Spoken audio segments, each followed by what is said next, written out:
Paz do Senhor a todos. É uma grande alegria e prazer estar com os irmãos aqui, revendo novamente, meus queridos, a minha família que foi deixada aqui em Foz do Iguaçu. Que Deus abençoe, muito grato pelo carinho, pela recepção.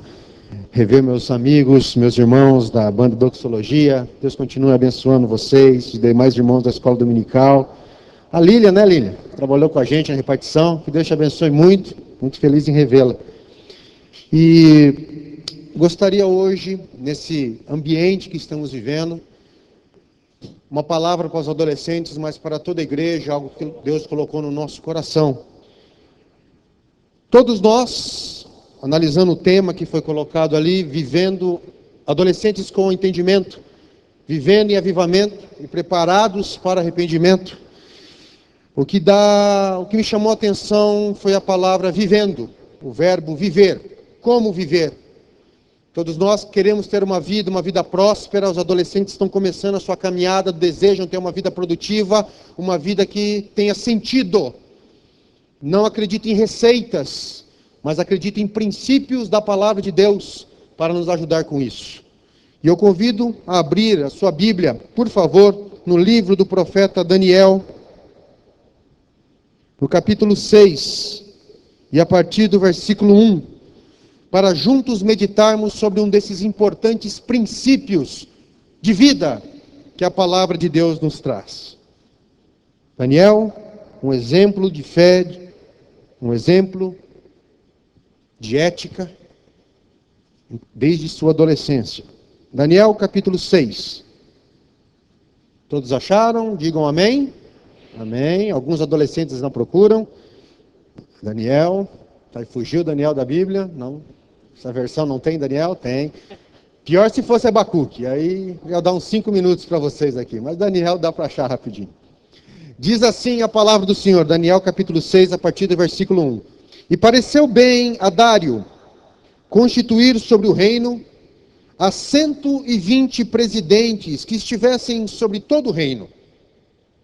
E sobre eles 3 príncipes, dos quais Daniel era um, aos quais esses príncipes dessem conta para que o rei não sofresse dano.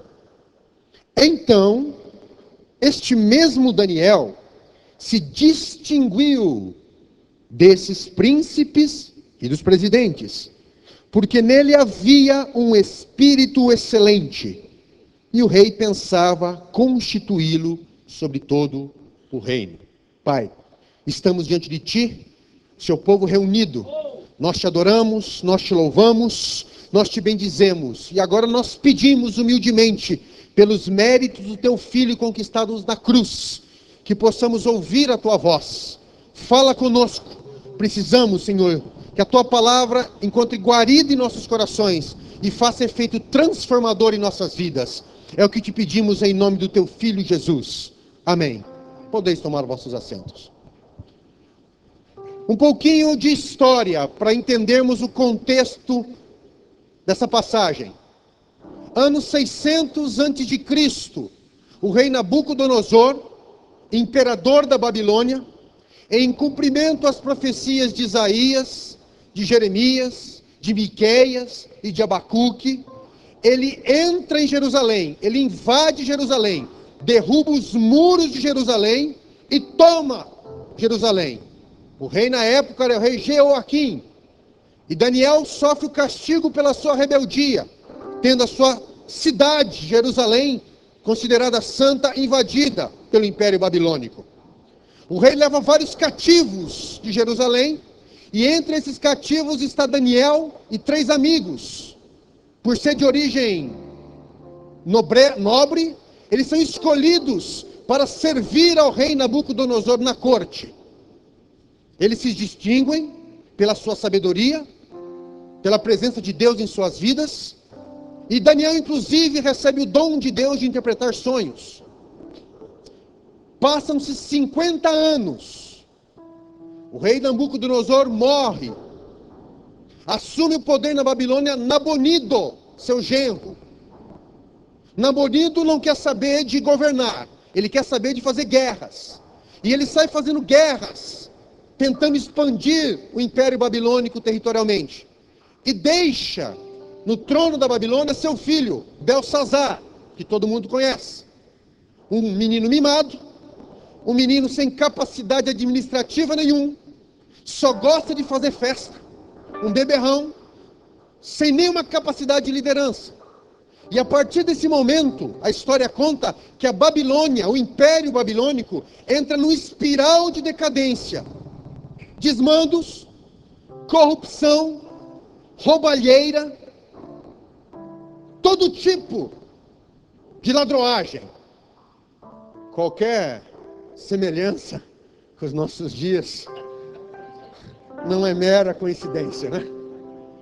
E entrou esse sistema, e entrou em decadência moral, financeira e administrativa, a ponto da população já não estar aguentando mais. História.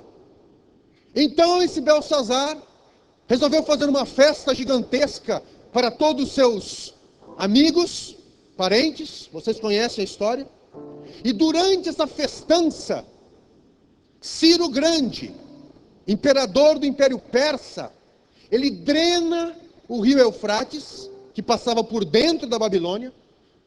Por esse buraco onde passava o rio Eufrates, ele invade a Babilônia, e em uma noite ele destitui Belsazar e toma a Babilônia. Conta-se a história, os historiadores dizem, que a população da Babilônia aplaude quando as tropas persas marcham, de tão cansados que eles estavam daquela situação de decadência na Babilônia. Então, Ciro chega e vê aquela bagunça administrativa, aquela bagunça moral, financeira, e resolve trazer o seu general, Dario, e coloca Dario no trono da Babilônia e diz: dá um jeito nisso. Dario é o medo.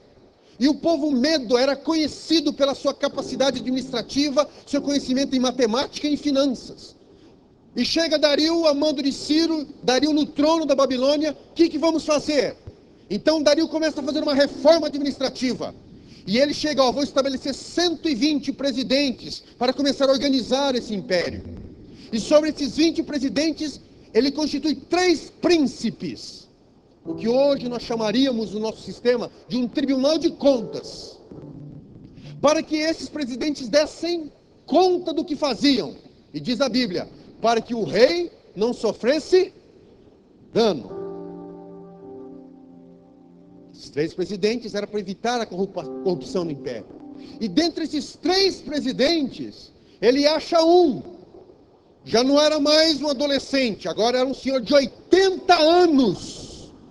Chamado Daniel. E ele chama Daniel, de 80 anos, e fala: venha ser também um presidente. E ele se distingue tanto, que Dario fala: eu vou colocar esse senhor de 80 anos sobre todo o reino. Motivo. Porque nele havia um espírito de excelência. Dificilmente, ou diferentemente do que você possa pensar, o espírito de excelência aqui não está se referindo ao Espírito Santo, embora Daniel fosse cheio do Espírito Santo. O espírito de excelência aqui não está se referindo também a um dom sobrenatural de Daniel, não está se referindo a algo transcendental, uma superdotação, algo místico. Então o que significa esse espírito de excelência? Simplesmente significa que tudo que Daniel fazia bem feito. Tudo que Daniel fazia com esmero, desde a sua adolescência. Tudo que Daniel fazia com ética. Tudo que Daniel fazia com dedicação, com responsabilidade, com empenho, com foco. Mesmo diante daquele ambiente conturbado, corrupto, decadente da Babilônia, Daniel opta em ter uma vida em excelência. Tudo que vinha à mão dele para fazer, ele fazia bem feito, como diz Eclesiastes 9:10. Tudo. Isso é um espírito de excelência.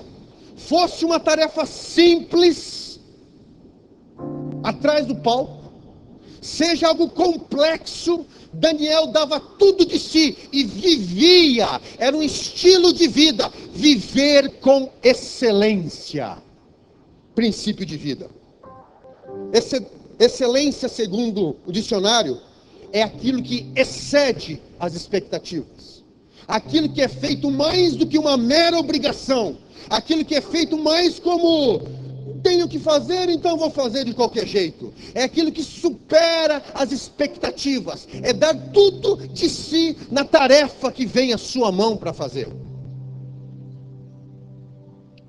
Parafraseando um famoso político do nosso país, nunca antes na história de nosso país, nunca antes na história de nossa sociedade, necessitamos tanto de adolescentes, jovens, homens e mulheres que cultivem, que desenvolvam, que busquem em si um espírito de excelência. Nós vivemos numa sociedade decadente e corrupta. Nós vivemos numa sociedade que eles desprezam a excelência e têm a mania de fazer tudo de qualquer jeito. Vivemos numa sociedade corrupta, desde os mais altos postos dos governantes até as periferias da cidade.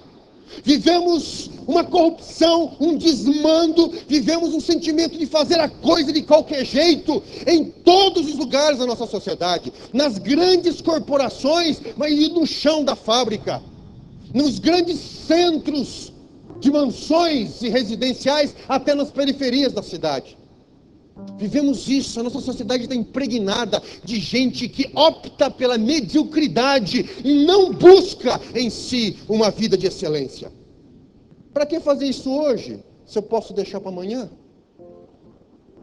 Para que chegar no horário, se todo mundo chega atrasado? Para que me dedicar, se no final do mês eu vou ganhar igual aquele que não se dedica? Para que isso?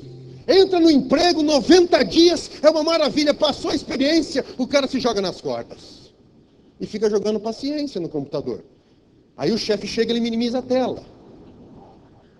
Vivemos uma sociedade que cobra, quer seus direitos, quer isso, quer aquilo, mas na hora de cumprir os seus mínimos deveres, ele se esconde. E quando é cobrado, ele culpa o governo, ele culpa a esposa, o esposo, ele culpa a igreja, ele culpa o pastor, ele culpa todo mundo. Mas a sua parte, ele se recusa em fazer. Culpa a escola, culpa a educação, culpa a crise econômica, mas ele mesmo se joga nas cordas e o que é para ele fazer, ele despreza. Mas essa não é a vontade de Deus para o seu povo. Mateus 5,16. Assim resplandeça a vossa luz diante dos homens, para que vejam a sua excelência e glorifiquem ao nosso Deus que está no céu. Nós, povo de Deus, somos chamados à excelência. Nós, povo de Deus, temos que sair do espírito de mediocridade e desenvolver em nós um espírito de excelência, para que Deus seja glorificado por causa das nossas obras. Esse é o chamado. O crente não é um ignorante jogado num canto, que acredita em Deus e não deixa nada acontecer. Não, nós não somos ignorantes. Nós somos chamados pela palavra, jovens, a fazer o que tivermos que fazer bem feito, com excelência, com esmero, com toda a nossa força. Cristo nos convida e nos exorta a desenvolvermos em nós um espírito de excelência. Excelência no trabalho, faça bem feito, faça não para homens, mas para Deus. Chegue no horário, cumpra seus compromissos, cumpra suas responsabilidades. Excelência nos comportamentos. Buscar excelência na forma como eu trato a minha esposa, buscar excelência na forma como a esposa trata o marido, buscar excelência como vocês tratam seus pais, buscar excelência como os pais tratam os filhos. Uma vida de excelência na família. Não se atrese, não protele, não deixe para amanhã. Cumpra os seus compromissos, por menor que seja. Falou que é 8 horas, esteja 8 horas ali. Sua palavra seja sim, sim e não, não, porque o que parte disso é de procedência. Tome uma postura. Não se envolva no meio dessa sociedade. Não caia nesse espírito de mediocridade e de reclamação que permeia a nossa nação. Faça, e o que tiver que fazer, faça bem feito. Excelência na administração dos seus recursos financeiros. Pague as suas dívidas. Não gaste mais do que você arrecada. Peça orientação de Deus para isso. Porque o nome do Senhor é glorificado quando você tem uma vida em excelência. Não fale mal do seu irmão, não fofoque, não minta, não denigre a imagem de ninguém. Seja excelente e transparente nos seus relacionamentos. Excelência no cuidado com a natureza, na sustentabilidade. Se você mora num condomínio que pede para separar o lixo, separe o lixo. Põe o que é orgânico do que é reciclável, separe, porque isso é excelência também, e nós fomos chamados por Deus desde o Éden para cuidar bem desse planeta. Excelência na sua caminhada com Deus. Excelência na leitura bíblica. Não leia a Bíblia como uma obrigação, mas assim como fonte de alimentação e de sustento, porque nem só de pão viverá o homem, mas sim de toda a palavra que sai da boca de Deus. Excelência nos seus momentos de intimidade com Deus, na sua oração. Dobre o seu joelho, feche a porta do seu quarto e se derrame diante do Senhor. Senhor, eu estou aqui diante de Ti, transforma-me segundo o Teu querer, a Tua vontade. Excelência na compreensão da obra do Calvário. Excelência na responsabilidade com o nosso próximo. Não vire as costas para o seu irmão. Se ele está precisando de ajuda, chegue, estenda a sua mão, ajude, abrace-o, ajude nas suas necessidades, ore por ele, saia desse casulo de egoísmo e olhe para o seu irmão e contemple que ele também precisa da sua ajuda. Nós precisamos de uns dos outros nessa vida. Busque a excelência com todas as suas forças, seja uma coisa mínima que te deram para fazer, seja algo complexo que talvez você nem tenha força de fazer, mas faça, se dedique tudo que você tem naquela tarefa, porque nesta pequenina tarefa, o nome do Senhor Jesus Cristo será glorificado. Aleluia.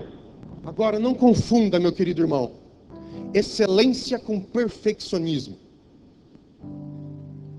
São coisas totalmente diferentes. Perfeccionismo são duas coisas. Ou é um distúrbio psicológico, de uma pessoa que vê defeito em tudo, de uma pessoa que vê pelo em ovo, de uma pessoa que não consegue trabalhar em equipe, que só critica, que nada está bom para ela. Isso é um distúrbio, vá se tratar. Se trate, psicólogo, um pastor, oração, se liberte. Mas se não é um distúrbio, se você é normal, então o perfeccionismo beira a arrogância. O meu maior defeito é ser perfeccionista. Ou seja, ele está acabando de dizer que o maior defeito dele é ser perfeito. É como se dizer que eu me orgulho de ser humilde. Então, das duas, uma. Mas excelência não é perfeccionismo. Excelência é fazer o seu melhor naquela situação. Talvez o seu melhor não agrade os outros, mas você vai deitar à noite com a cabeça no travesseiro e eu dei o meu melhor para o Senhor em oferta ao meu Deus. Dê o seu melhor. Aliás, a diferença entre a excelência e o perfeccionismo, porque na excelência eu reconheço que não sou perfeito, eu reconheço que eu erro, mas eu também aprendo com meus erros para não cometê-los novamente. Isso é excelência, é reconhecer a fraqueza e aprender a cada dia a fazer melhor, um pouquinho melhor a cada dia, sem se importar do que os outros estão falando, mas é entre eu e Deus, é para Ele, é por Ele, é nele que eu faço, eu vivo essa vida excelente, porque é Ele que eu quero servir, é porque nele a minha vida tem sentido. O mundo também busca excelência. Palestras são feitas sobre excelência. Treinamentos são feitos sobre excelência. Mas a motivação do mundo é diferente. A excelência no mundo tem a ver com competição. Excelência no mundo tem a ver em ser melhor que o outro. Excelência no mundo tem a ver com desbancar o seu concorrente, para que fique só no mercado. Tem a ver com inveja e cobiça, que segundo Tiago, só traz guerras e destruição. Excelência no mundo tem a ver com a busca da fama, do sucesso, do poder. Tem a ver com os fins, independente dos meios utilizados. No mundo, excelência tem a ver com buscar um lugar ao sol, nesse mundo em trevas. Mas na Bíblia, diz assim, 1 Coríntios 10, 31. Portanto, quer comais, quer bebais, ou façais qualquer outra coisa, fazei tudo para a glória do nosso Pai que está no céu. Filipenses 1, 9 e 11. Eu peço isso, que o vosso amor cresça mais e mais em ciência e em todo conhecimento, para que aproveis as coisas excelentes. Romanos 16, 19. Sejam excelentes para o bem e inocentes para o mal. E o Deus de paz esmagará a Satanás debaixo dos vossos pés. Excelência. Excelência Deus busca de nós. Excelência, Deus sonda o coração e pergunta: por que você está estudando, jovem? Só para tirar nota? Isso não é excelência. Estudando só para passar de ano? Isso não é excelência. Só cumprindo tabela? Isso não é excelência. Vá, que você é um vaso ungido do Senhor lá naquela escola e seja excelente. Busque conhecimento, e que conhecimento haja crescimento, e que o crescimento haja prosperidade, e que o nome de Deus seja glorificado através da sua excelência. Não fique contando as faltas para ver quanto dá para faltar na escola ainda. Busque conhecimento, busque sabedoria, porque você fará a diferença no meio onde você vive. Mas daí, você pode me perguntar: Cleverson, está falando em excelência? Mas você não conhece a minha vida. Você não conhece as perseguições que eu sofro. Você não conhece o patrão que eu tenho. Você não conhece o ambiente onde eu vivo, convivo e trabalho. Você não conhece as minhas frustrações, os abusos que eu sofri. Vocês não conhecem as dificuldades da minha vida. Como então os traumas que eu passei? Como então você vem me falar de excelência? Talvez eu não conheça, mas a Bíblia me revela Daniel. Daniel, com 16 anos, viu seus pais, parentes e amigos sendo mortos por um rei. Com 16 anos, viu a sua cidade santa invadida. Viu o seu templo, símbolo da presença de Deus, destruído. E os tesouros levados para um templo de Deus pagão. Viu amigos e familiares sendo escravizados, abusados e mortos. Seus sonhos foram destruídos. As suas ambições, aquilo que ele tinha, seus projetos, foram todos jogados para a lama. Foi levado cativo para um reino estranho, de língua estranha, de costumes estranhos. Um reino idólatra, pagão. E a vida inteira de Daniel, quando se iam referir a ele, falava assim: um dos cativos de Judá. Sempre foi tratado como cativo. Sempre foi tratado como prisioneiro. Tudo que ele tinha, os seus sonhos esmagados e destruídos. E ainda teve que servir ao rei que foi responsável por tudo isso. Você imagina um torturador seu e depois você ser escalado para servir esse mesmo torturador. Essa é a vida de Daniel. Mas mesmo diante dessas circunstâncias, Daniel optou a manter-se fiel ao seu Deus, optou a viver uma vida de excelência, independente das circunstâncias. Talvez você não escolha o problema que você está passando, talvez você não escolheu a circunstância que você está passando, talvez as coisas vieram sobre você de uma forma como você não previa, não queria, não desejava. Quem sabe você está como Jó, que disse assim: o que mais temia me sobreveio. Essas coisas a gente não escolhe. Às vezes você não fez nada como Daniel para estar nessa situação, uma situação que parece sem esperança.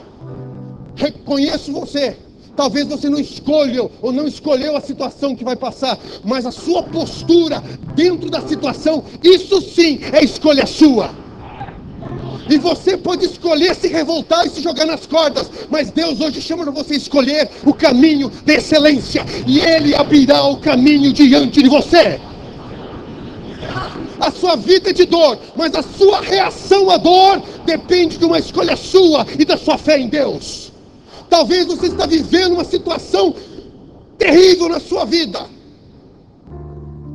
mas se você optar a viver mesmo nessa situação, com a ajuda de Deus em excelência, o Senhor virá sobre você e lhe dará forças para ultrapassar. Daniel tinha todos os motivos para se revoltar, mas ele falou: vou levantar a cabeça e vou dar o meu melhor aqui. Vou levantar a cabeça e vou honrar o nome do meu Deus aqui em terra estranha, porque eu não pertenço a este lugar. Um dia eu sairei daqui, um dia eu voltarei para Jerusalém, mas enquanto estiver aqui, darei o meu melhor. E a igreja também é assim. Não pertencemos a esse mundo, não somos daqui, aguardamos o nosso arrebatamento, mas enquanto eu estiver aqui, darei o meu melhor em todas as áreas da vida.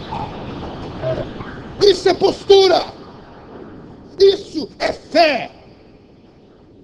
Fé de, independente das circunstâncias, eu sirvo ao meu Deus, não abrirei mão da minha fé, não abrirei mão da minha confiança em Deus.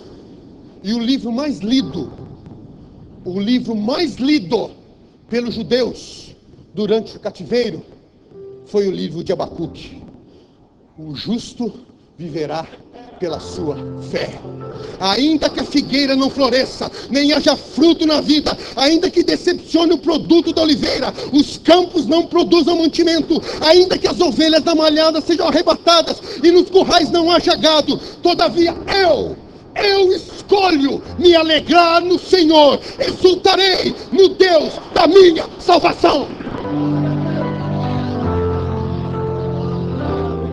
Isso é viver em excelência, é optar se alegrar em Deus, a dizer: a minha força está no Senhor, o meu refúgio está no Senhor, o Senhor é o meu pastor, e se eu tiver que andar pelo vale da sombra da morte, não temerei, porque a sua presença está comigo.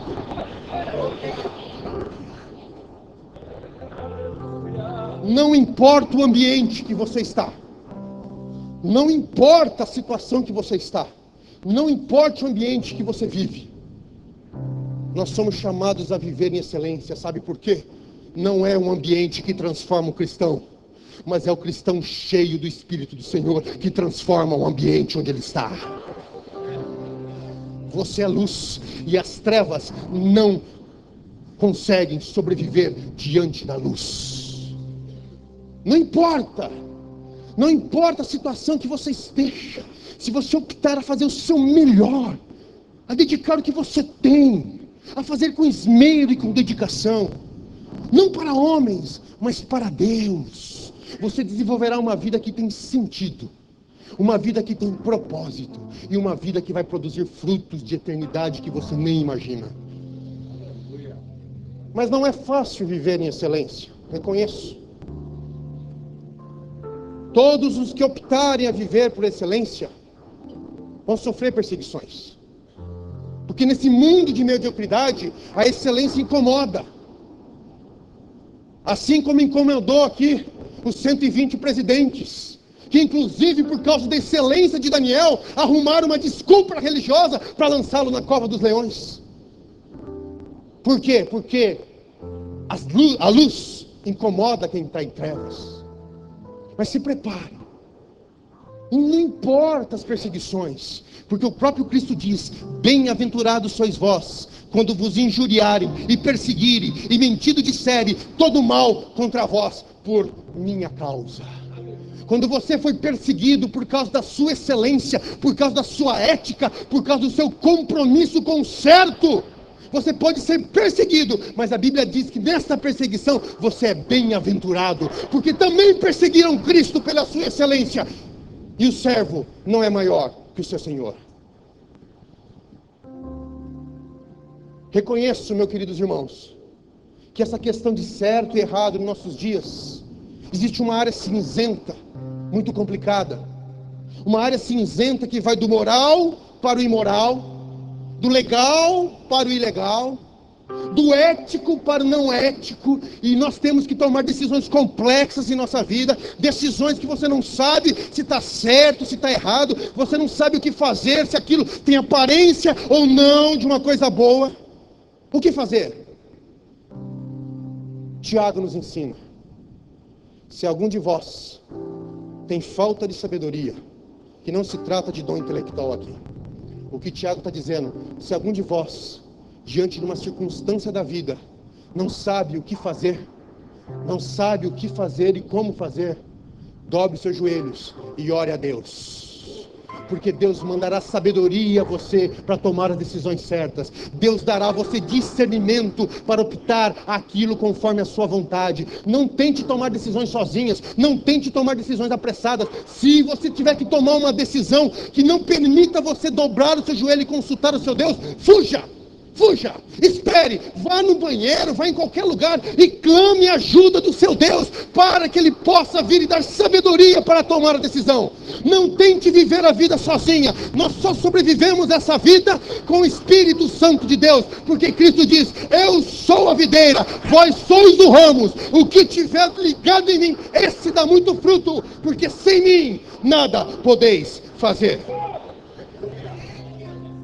E Cristo diz: o Consolador, o Espírito Santo, que o Pai enviará em meu nome, esse vos ensinará todas as coisas e vos fará lembrar de tudo o que vos tenho dito.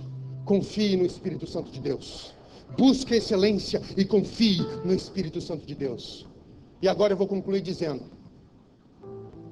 não confunda excelência com resultados. Muita gente hoje confunde excelência com resultados. Vivemos num mundo capitalista, em que metas são estabelecidas, em que resultados são cobrados a todo tempo, em que crescimento tem que ser a marca de sucesso de qualquer um. Pessoas que cobram resultados, e pessoas que vivem escravizadas pela busca de resultados. É claro que todos nós que trabalhamos, todos nós que nos dedicamos a uma tarefa, queremos ver os resultados. Isso é normal, isso é bom, isso é louvável. O errado é nos transformarmos escravos dos resultados. E com essa escravidão e a busca pelos resultados, atrapalharmos ou atropelarmos as nossas convicções em Deus. Atropelarmos a palavra de Deus na busca incessante por resultados. Nos vendermos na busca de resultados. Trocarmos a nossa fé pela busca de resultados. Seja lá em qual área, inclusive a área espiritual. Quando os meios começam a justificar os fins, perigo. Quando você começa a fazer qualquer coisa para alcançar o seu sonho, perigo. Não é assim que Deus trabalha na nossa vida. Há algumas semanas, nós vimos uma multinacional, uma das maiores empresas do mundo, com o nome consolidado há quase um século, sendo envolvida num escândalo de adulteração dos seus veículos. Por quê? Pela busca de resultados rápidos. A busca de resultados fez essa empresa jogar na lama um nome de mais de 60 anos no mercado. E agora estão colhendo todas as decepções por causa disso. Focaram nos resultados atrapalharam os processos, venderam a sua honradez e agora estão passando vergonha. Cuidado em buscar resultados a todo custo. Por quê? Às vezes você consegue o que quer, às vezes você realiza o seu sonho, mas quando olha para trás, um rastro de destruição, família destruída, carreira destruída, amigos destruídos, fé destruídas, e você acha que alcançou tudo, mas na realidade, o que Cristo fala, louco, você ajuntou tanta coisa, mas hoje pedirão a tua vida, e o que tens preparado, para quem será? E olha para trás, um legado de destruição. E o que a Bíblia nos diz sobre resultado? A Bíblia nos diz claramente que nós somos chamados a termos uma vida em excelência, porém os resultados vêm do nosso Senhor e Salvador, Jesus Cristo. Eu plantei, Apolo regou, mas Deus deu o crescimento, o resultado veio de Deus, para que nem o que planta e nem o que rega seja alguma coisa, mas Deus sim, este sim, seja glorificado, porque o crescimento vem dEle, o resultado vem dEle. Veja a igreja primitiva. E perseveraram na doutrina dos apóstolos, na comunhão, no partir do pão e nas orações. Viviam em excelência, perseverando unânimes todos os dias no templo, partindo pão em casa, comiam juntos com alegria e singeleza de coração, louvando a Deus e caindo na graça do povo. Isso é excelência. O resultado?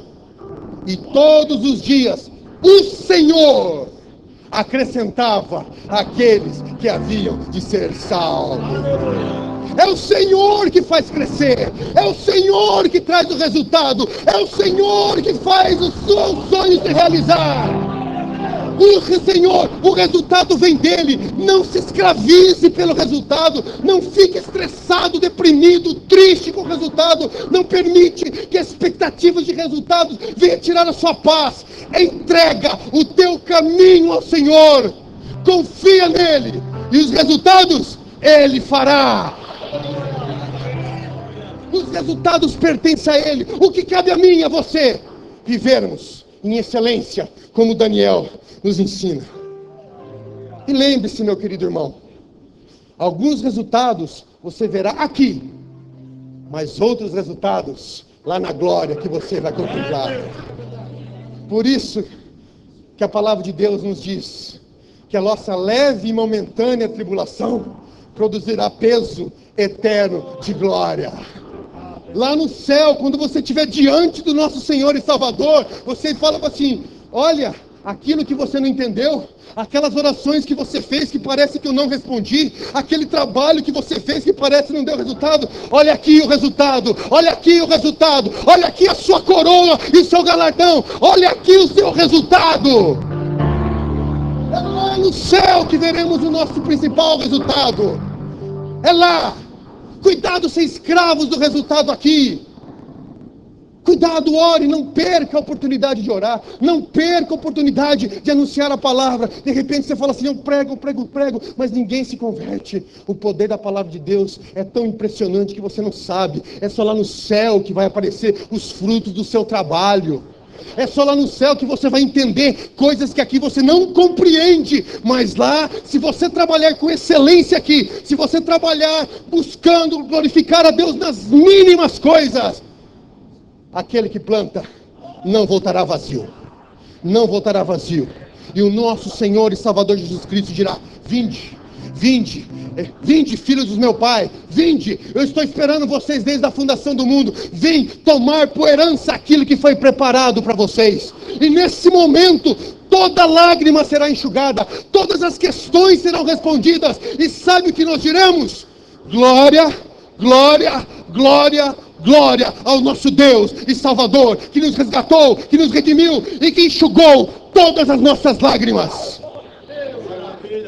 Nós, comunidade dos santos, nós, adolescentes salvos por Jesus, nós, igreja do Senhor, nós somos a noiva do Cordeiro, e através da nossa excelência, o nome do Senhor será glorificado para sempre, porque dele, por ele e para ele são todas as coisas. Glória, pois, eternamente a ele. Amém. Fique em pé.